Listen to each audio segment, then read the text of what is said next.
First मला thank you म्हणायचं आहे की तुम्ही सगळेजण मला एवढे सजेशन्स देत आहेत की मी रील्स कशा बनवाव्या. त्यातलं एक मोस्ट इम्पॉर्टंट सजेशन असं आहे की मी मराठीत बोलावं, म्हणजे खेड्यापाड्यातल्या लोकांना ते ऐकवता येईल किंवा त्यातून त्यांना काही समजेल.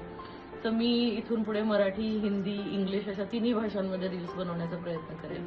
Late us see how it goes. तर आज आपण बोलू डिप्रेशनबद्दल. आपण बरेचदा असं म्हणतो की मला आज खूप डिप्रेशन आलंय किंवा 2-4 तासापासून मला इतकं डिप्रेस्ड वाटतंय ना की मी काय सांगू. तर हे बोली भाषेतलं डिप्रेशन म्हणजे खरंच ऍक्च्युअल डिप्रेशन का, ज्याला ट्रीटमेंटची गरज पडते? तर मुळीच नाही.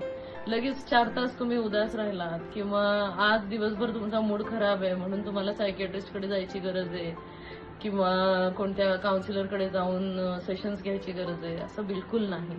जर तुम्हाला 15 दिवसापेक्षा जास्त काळासाठी, किमान 15 दिवस, त्याच्यापेक्षा जास्त काळासाठी तुम्हाला सतत उदास वाटते, काही करावं असं वाटत नाही, रडू येते, निगेटिव्ह विचार येत आहेत सारखे, चिडचिड होते, झोप डिस्टर्ब झालीये, खावं प्यावंसं वाटत नाही आणि मुळात ज्या गोष्टी तुम्हाला मनापासून आधी कराव्याशा वाटत होत्या, आवडत होत्या, त्या आता तुम्हाला कराव्याशा वाटत नाहीयेत. त्यातला इंटरेस्टच संपत चाललाय, जगण्यातला इंटरेस्ट संपत चाललाय, तेव्हा आपण असं म्हणू की आपल्याला डिप्रेशनचा त्रास होतोय किंवा तत्सम काहीतरी त्रास व्हायला लागलाय आणि आपल्याला आता मदतीची गरज आहे.